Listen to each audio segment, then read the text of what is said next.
Andrew Joseph Keith here again to show you how I turned an old Farriers Rasp into an awesome camping knife with just an angle grinder. So let's get into it.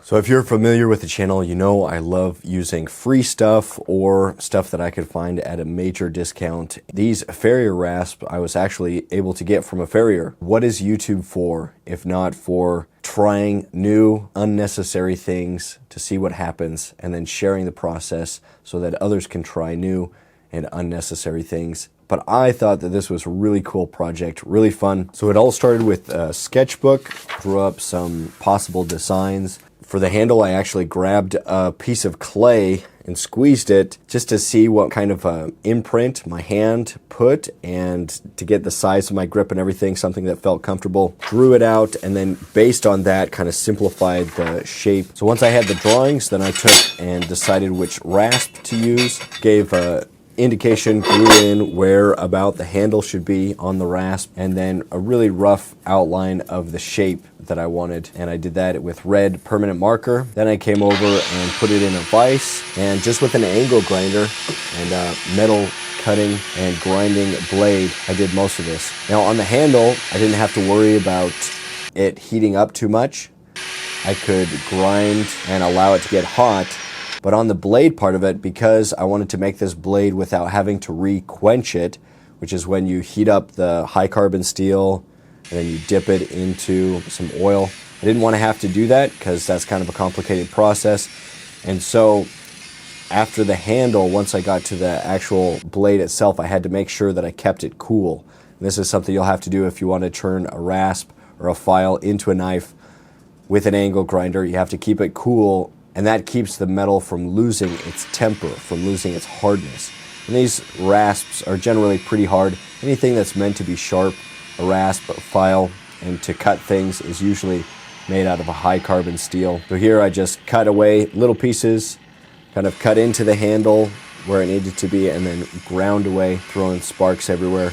You can kind of tell by the way the sparks come off the metal. If the sparks come and it's kind of like a firework, like a little spark, and then it spreads out into more sparks. So it's a really complicated spark structure. That usually means that you're dealing with a high carbon steel, something that can be hardened, and high carbon steel usually holds an edge a little bit better. So that's something to be aware of. So once I had the handle to where it was comfortable, I took a wet cloth and then laid that on top of the handle just as I'm working to keep the heat from moving up into the rest of the blade. I want to keep it nice and cool. Once the handle is done, then I move on to the rest, grinding a little bit and then using a cloth that I've dipped in water to quickly cool the metal down, make sure that the metal stays nice and cool, because if it gets too hot, it won't be able to hold the edge as well. It'll become soft. Sometimes you can put it in the vise if you want to break off a piece of it.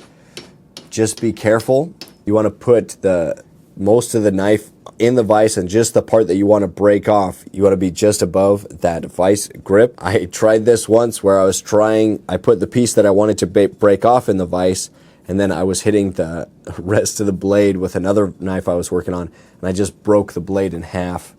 And this was after I'd already spent hours and hours working on it. So if you're going to do this, if you're going to break off a piece, make sure that just the piece that you want to be broken off, it comes out of the vise, and then just break off that piece and try to cut most of the way through the metal before you do that. Here you can see the piece didn't break off right away, that it kind of bended and folded, which means that the metal in that area probably lost its temper, because metal that's hardened will tend to break rather than bend. So I probably did grind too much in that area, but hopefully I'll be able to grind down that part that lost the temper. Here you can see the knife is starting to take shape, starting to look more like a knife, and then just coming and grinding using a 5-inch angle grinder.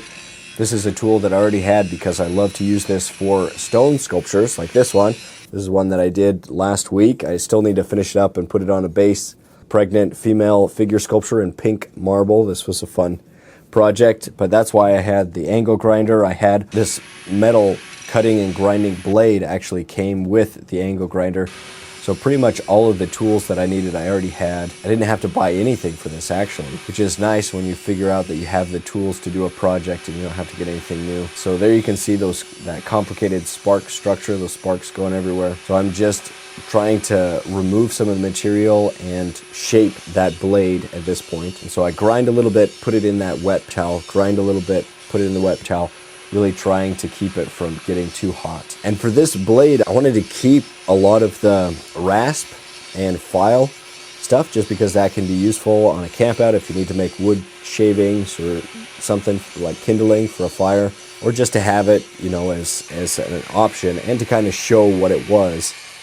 I think it's cool to be able to see what it used to be and how it was made into a knife. So I decided to keep a lot of the roughness. I didn't want to lose that rasp and file. And the shape of the grind, as I'm doing the grinding, I'm trying to make kind of a concave grind so that the blade moves kind of this way, so that I can keep quite a bit of thickness over here, but that this tapers quite a bit.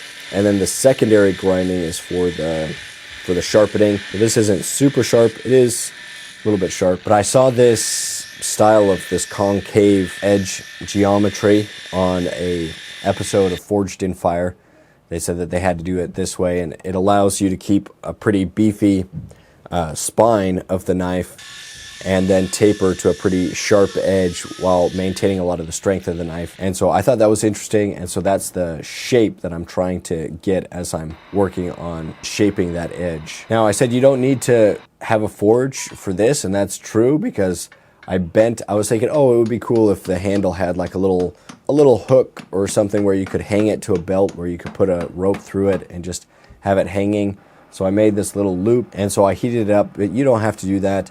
I also heated up the handle, purposefully made it really hot so that it would lose the temper, and that way I could drill it. I could drill the holes for the pins that I was going to put through the handle to make sure that it has a really good connection, really solid connection, a mechanical connection to the handle that I'm going to be making. It was still really tough, especially the area closer to the blade was really hard to drill through. But eventually I got it drilled. I used some oil, just some engine oil, to keep the drill bit from overheating. If the drill bit gets too hot and overheats, then it can lose its temper as well. You know, the drill bit is cutting the metal. And so having some oil there can help prevent that from happening. And it's something that I would see my grandpa do when he was working with metal in his shop. Grandpa Keith, and he would take little bits of oil and paint it on. I don't know what kind of oil that was. This one's just motor oil. Now would be a good time to like the video and subscribe to the channel. Then I took some pins, cut some pins. The smaller pins are nails, and the thicker one is some thick wire from welded wire fencing. It's like to keep livestock enclosed, and we had some of that in the yard. It's actually the same metal that I used for the large version of the AJK sculpting tool, where there's a Kickstarter going for this right now. Or if the Kickstarter's over, you can message me if you'd like your own AJK sculpting tool that I made.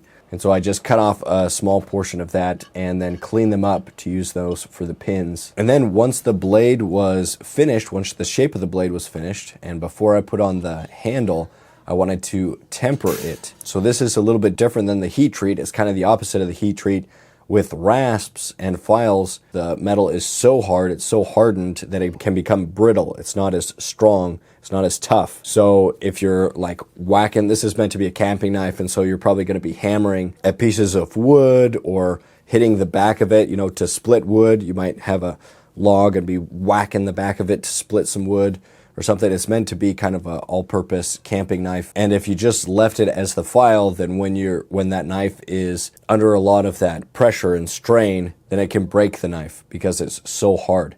And so to actually lose a little bit of the hardness, and as you move away from that hardness, it gets a little bit stronger, a little bit tougher, less likely to break. To do that, we temper it, and I think I put it in at 400 degrees for like an hour. The metal changes color depending on how hot it gets.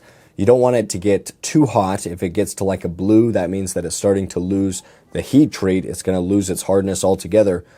But just getting it to where it has that yellow, orange, kind of tint to the metal, that's how you know that you got it tempered and that it's going to be a little bit stronger. And it still should hold a edge pretty well. And decided I didn't like how that little hook or swirl came off the knife. I don't know, I'm just one of those people that likes to use as much material as possible, whether it's, you know, the stone, using a lot of stone, or making a design that fills the stone well, or just keeping as much of the rasp as I could.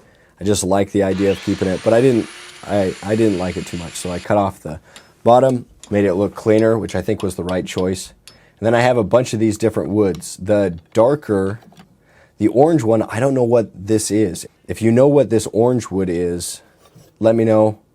I'm not sure, I forget what it is.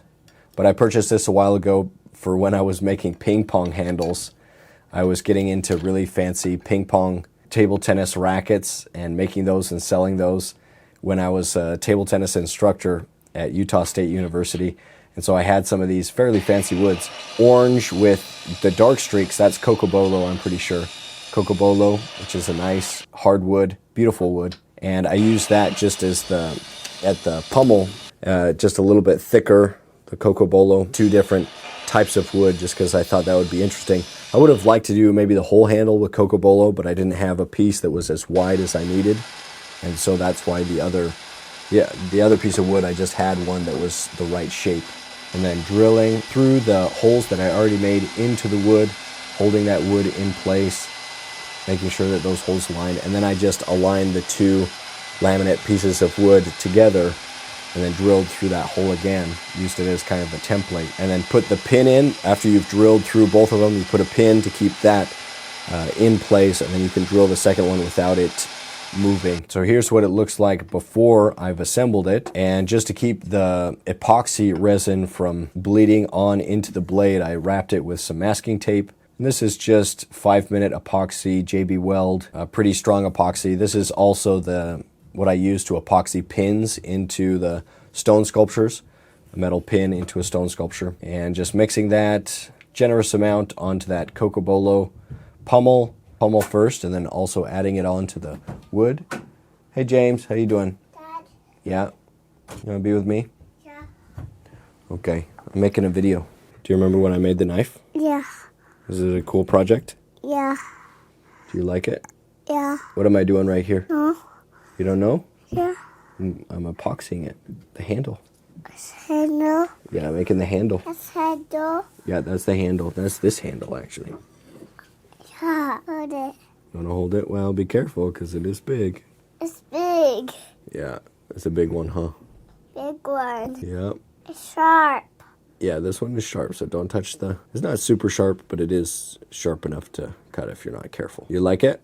Yeah. That one. Yeah. Then I'm cutting the pins. Oh. Cutting off the pins. Pin. Yeah, those are metal pins that hold it in place, that make a mechanical connection to hold it in place. Nails. Nails. Yeah, they were nails. That's what I used to make the pins. Yeah. They were thick nails. Yeah. And then I used the angle grinder to grind away to shape the handle. Did you know that? Yeah. Cool. Yeah. Okay, come on out. I need to finish recording the video. Okay. Love you. Can you close the door, please? And then I'm just using the angle grinder. I used a pencil and then made a mark on either side just to guide myself as I'm grinding. This blade is actually a diamond cutting and grinding blade that I use for stone all the time, but I've used it also for metal and for this wood. And it works pretty well. And then I used a sanding disc with a backer. These are diamond dry sanding discs. And I'll put links in the video description if you want to get anything that I use to make this. If you don't have these tools, angle grinder is something that's pretty useful. I like the variable speed angle grinders.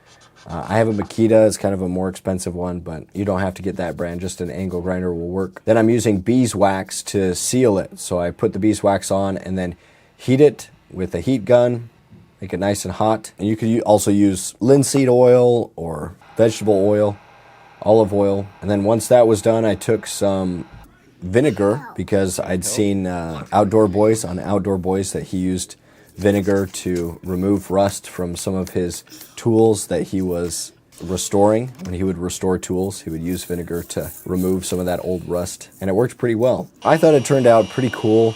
was a really fun project. I'd really encourage you if you're interested in getting into knife making. And so here's the final version of the knife. Here I was also able to use it because it still had the rasp and file. I can use it to sculpt stone, to carve away stone, and it works really well for that. Surprisingly well, surprisingly still pretty sharp, the rasps and files are. So now that I'm looking at the blade, I see I could still use some work. I just sanded it to 400 grit. You can still kind of see the scratches in the metal. So getting it all the way to a polish, you know, taking a little bit more time and finishing it up might be worthwhile. So this channel is all about staying creative, staying productive. This is something fun, different. I think turning a rasp into a knife is creative, and it was fun to produce. So if you like this video, I recommend checking out some of my other playlists, especially if you're interested in sculpting. You might also like the video where I took dollar store materials and turned it into a wood stop motion puppet. That was a fun project. I really want to encourage you guys to try this out. I'd love to do another knife. We'll see if I make another video about that. This was a really fun project. But how much time and energy I can put into a project all depends on how much you guys are interested in it. So if you are interested, if it's early on, you can boost it. I think that's like a new thing. You can boost the video. So I hope that you guys can stay creative and stay productive. And hopefully I'll see you again in another video.